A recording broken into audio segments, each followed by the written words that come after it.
Eid Mubarak. This is how I ruined Eid. Okay, if you don't know what Eid is, it's basically, think about it like Muslim Christmas, right? Like, instead of saying Merry Christmas to people, you just say Eid Mubarak, and it's a Muslim holiday right after Ramadan, blah, blah, blah, whatever. If you have questions about Eid, go Google it. Don't ask me, do you know what I mean? I'm not an informational page. This is not what this is for. But yeah, anyways, this is how I ruined Eid when I was like 9 years old, okay? For Eid, it's a fashion show. It's only one day, so it's a fashion show. Everyone dresses up, and you're supposed to. So everyone dressed up, went to my grandma's, we had a good day, whatever. And now it's like nighttime, and we're all outside, and it's just me, my cousins, my neighbors, like we're all playing outside, right? My grandpa comes outside, and he's giving me a gift, and he's just like, I've been seeing this on TV all year long. I thought I'd give you one. And I was just like, what is it? And it was a skateboard. I've never seen one before. And this happened in Jordan, right? So to me, I was just like, bro, like I feel so bad for white people in America. Like, they have to go around in sticks and wheels, no car. So everyone couldn't figure out how to use a skateboard, so we started using it as a football, like as a soccer ball, whatever you guys call it. But we started kicking it back and forth. Someone kicked it really, really, really hard, hits the sidewalk, jumps up, hits me right here. I still have a scar.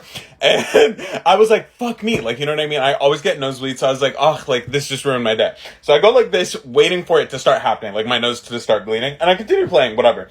And then I start noticing, like, the blood is coming over my hand, and it's, like, on my shirt, and I was like, what the fuck? So I look at, like, one of my friends, and then it's, like, three girls that are wearing all, like, white dresses. They look at me, and they're like, oh my god. And I was like, what? And they're, like, pointing at, like, my nose up here, so I go like this, and I was just like, what? And I see, like, my skin on my finger, disgusting. And then my blood starts coming out, like, and it comes on all their dresses, and they start screaming all together. My family's like sitting on the balcony, so they see this happening, and they're just like, oh my god, what's going on? So they run towards me, and they see like blood just coming out, and I'm like, ah! My mom's trying to figure out what's going on. My other aunt is like screaming and like low-key fainting. And then one of my aunts, she's hijabi. She runs into the house and she grabs like ice. She grabs it like this because she couldn't find a towel. She's like, I don't know what to do. I don't know what to do. Takes off her hijab, puts it in, like puts the towel inside, like, you know what I mean? And she puts it on my nose. And then she's like, okay, okay. And they start taking me to the car. I pass out. Like I black out. I come back like in the car and they're just like, oh my god, he's okay. Just stay awake, stay awake. I pass out again. I wake up again. I'm in the hospital and the doctor's looking at me and he's like, oh, this one's bad. We need a plastic surgeon too. Okay, we gotta take him to the operation room. I was like, and then I black out again. I wake up in the operation room and there's something like blocking my eyes, but I can see like on my sides. And I was just like, oh my god, where am I? Where am I? The doctor's like, oh my god, he's okay. You shouldn't move. Don't move.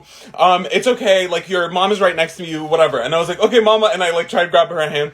It wasn't my mom's hand. I was like, who are you? And she was like, it's your grandma. And I was like, oh, okay, it's fine. And I was like, wait, which grandma? And she was like, you know, she said which one. And I was like, oh no, not the ginger one. I think I was like on something because I looked at her and I was like, no, gingers don't have souls. Get her out of here. Get my mom. My mom was sitting in the waiting room the whole time. She's like, I'm squeamish. I really. We spent it in the hospital.